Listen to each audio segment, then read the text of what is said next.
अस्सलामुअलैकुम, welcome to our channel. आज हमारा टॉपिक रिफ्लेक्शन ऑफ लाइट और रिफ्रैक्शन ऑफ लाइट के हवाले से है।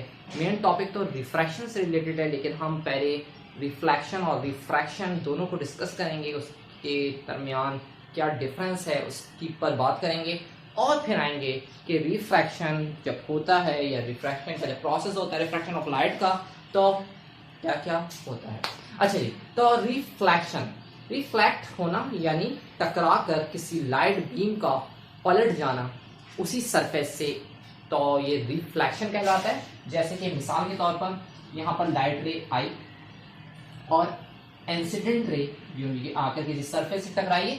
सरफेस कोई भी हो सकती है, जिससे बस ये है कि टकरा के वो पलट रही हो। ये ग्लास सरफेस भी हो सकती है, ये वाटर सरफेस भी हो सकती है, और इसके अलावा किसी और मटेरियल की सरफेस भी हो सकती है। ये लाइट रे जो आकर इंसिडेंट हुई, एक रे को लिया है, क्योंकि हजारों आती हैं, ज्यादा सी क्वांटिटी आती है, लेकिन उसमें से हमने किसी एक रे को लिया है जो कि आकर किसी सरफेस पर इंसिडेंट होती है, और उस सरफेस पर इंसिडेंट होने के बाद, टकराने के बाद वो चीज और लाइट रे पलट जाती है।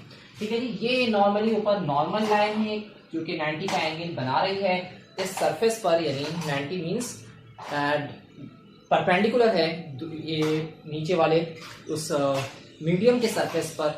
नीचे में ये डॉटेड शेडेड जो लाइन मैंने बनाई है, और हमने मीडियम को भी दो तरह से डिस्कस कर दिया है, डेंसर मीडियम और रेयर मीडियम। वो मीडियम जो थोड़ा डेंस होता है, जो थोड़ा गाढ़ा होता है, उसे हम डेंसर कहेंगे। इस वक्त इसे आप रिवर्स कर देंगे, डेंसर नीचे है और रेयर ऊपर है, क्योंकि हमने लिया कि लाइट रे एयर में से आई और शीशे या ग्लास से वो टकराई और पलट गई। तो ये रिफ्लेक्शन का प्रोसेस है, रिफ्लेक्ट होने का। इसमें यहाँ का एंगल ऑफ इंसिडेंट, जबकि यहाँ का एंगल नॉर्मल, और इस तरह से रिफ्रैक्टेड रे का एंगल हमारे पास एंगल ऑफ रिफ्रैक्शन कहलाएगा। ये इंसिडेंट रे होगी, आई से डिनोट की जाएगी, ये रिफ्रैक्टेड रे होगी जो कि आर से डिनोट की जाएगी, और एंगल आई एंगल आर के कैंग्रुएंट होगा। ये हमारे पास लॉ ऑफ रिफ्लेक्शन की जो सेकंड लॉ है। फर्स्ट लॉ ये है कि हमारे पास एंगल ऑफ इंसिडेंट या ray of incident, ray of refraction, reflection की जो रे है, और नॉर्मल की रे, तीनों की तीनों इस सेम प्लेन पर लाई करेगी, एक ही प्लेन पर लाई करेंगी। ये फर्स्ट लॉ ऑफ रिफ्लेक्शन है। इस तरीके से second law of reflection, angle जो एंगल ऑफ इंसिडेंट है ये इक्वल होगा एंगल ऑफ रिफ्लेक्शन के। सो आई होप कि आपको रिफ्लेक्शन क्लियर हो गई होगी कि एंगल जिस एंगल पर आएगी उसी एंगल से ये रिफ्लेक्ट होगी। और डेंसर और रेयर मीडियम, दो मीडियम्स होते हैं हमारे पास।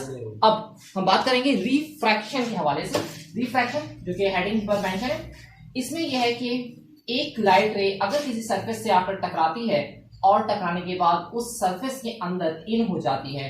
फॉर एग्जाम्पल, मिसाल के तौर पर डेंसर और रेयर मीडियम हमारे पास वक्त है। डेंसर मीडियम किसी ग्लास से निकलकर एक रे एयर में आ रही है, तो ये यहां से आकर इस पॉइंट पर अगर इंसिडेंट होती है, इंसिडेंट होने के बाद इसे स्ट्रेट जाना था, लेकिन ये नॉर्मल की तरफ थोड़ी सी बैंड हो जाएगी। उस सरफेस में जब इंटर होगी तो नॉर्मल की तरफ बैंड हो जाएगी।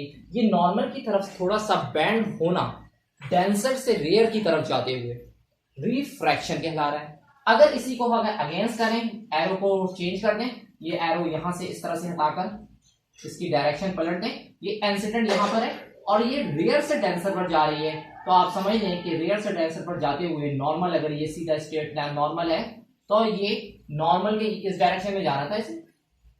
अब ये क्या है, अवे फ्रॉम द नॉर्मल हो जाएगी, नॉर्मल से दूर की तरफ चली जाएगी और उसमें बैंडिंग आएगी। यानी कि एक मीडियम से दूसरे मीडियम में जब भी light ray of light inter होती है तो वो थोड़ी सी बैंड होती है। कभी नॉर्मल की तरफ, नॉर्मल जो अगर डायरेक्शन नीचे है तो आते हुए ये नॉर्मल की तरफ बैंड हो जाएगी, नहीं तो आते हुए ये नॉर्मल से दूर की तरफ चली जाएगी। प्रोसेस ये है कि डेंस मीडियम अगर होगा, गाढ़े मीडियम से डेंसर मीडियम से रेयर में आएगी, तो हमारे पास लाइट रे नॉर्मल की तरफ बैंड होगी, रेयर में टुवर्ड्स द नॉर्मल इसमें बैंडिंग आएगी। जबकि रियल टू डेंसर की केस में, रियल टू डेंसर मीडियम में इंटर होते वक्त ये नॉर्मल से beyond, away from the normal हो जाएगी ये लाइट रे। तो ये प्रोसेस था रिफ्रैक्शन के हवाले से। इसमें भी हमारे पास कुछ एंगल ऑफ इंसिडेंट और एंगल ऑफ रिफ्रैक्शन होता है। इसे तो ऐसे ही बनाया है, एरो को उसी तरीके से चेंज करते हैं।